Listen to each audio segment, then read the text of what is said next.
Um, Once again, welcome to Physics Workroom, where we try to solve some questions to help you in your revision. Okay, this is question number 17, the same year that we've been trying to solve in the previous videos. Okay, now in this question, we have this circuit. Now we are asked to calculate the EMF of cell Y. This is cell Y, this one down, which has a negligible internal resistance. This point is very important. The fact that the internal resistance is negligible. We shall see how we are going to apply that information now. Okay, now what do? We have EY. We want to solve the problem now. Our EY, that is the EMF of Y, is equals to I. Our EY is equals to I RAC plus IR. Now let me explain what this means. Okay, now look at this circuit very well. You will see that at this junction, there is a junction here, which makes this place and this place to be parallel. And when they are parallel, the same potential difference drops across them. It means if I know the potential difference here is the same thing as the one here, because I was told that the internal resistance here is negligible, meaning that my R, small r, is equals to 0. So we don't consider in this case the internal resistance of the battery. Since we don't consider it, it means that the EMF here is the same thing as the potential difference across these parts of the conductor. Okay, now how do we find, now we have this. Now how do we find our current? The current here is 0.5 ampere. Current I is equals to 0.5 ampere.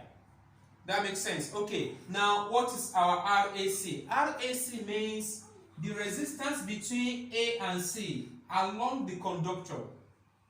That makes sense. Now we have a conductor, but from this point to this point, what is the resistance? That is RAC. Now, in this case, we are going to take the length of the conductor into consideration. If you remember, your resistance is equals to rho L divided by A.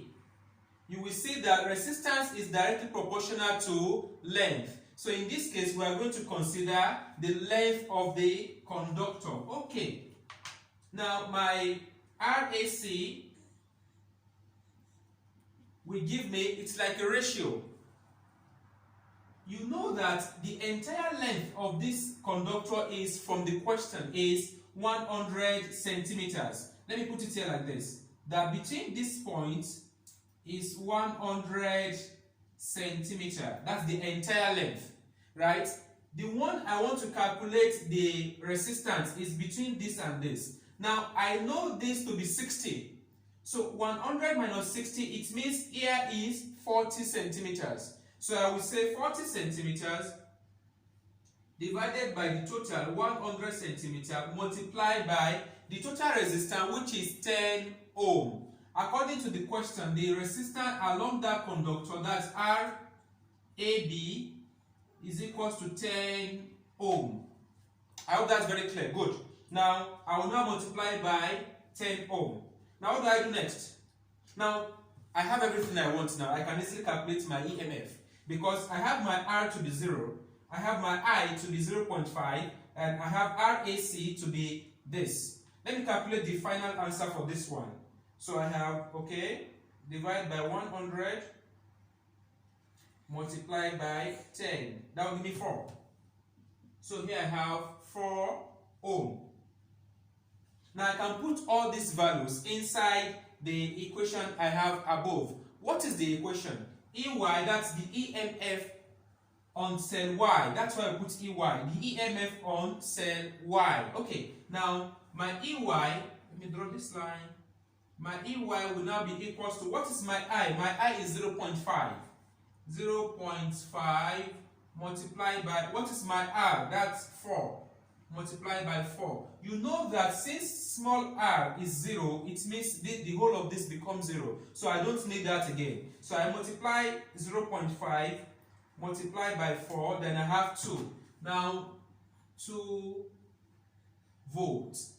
So the PD, the potential difference across the EMF is the EMF across the battery, the EMF across the battery at cell Y is equals to 2 volts using this particular equation. You can see how easy this can be. If you have any question, you can ask me. Until I make another video, have a nice physics experience. Thank you.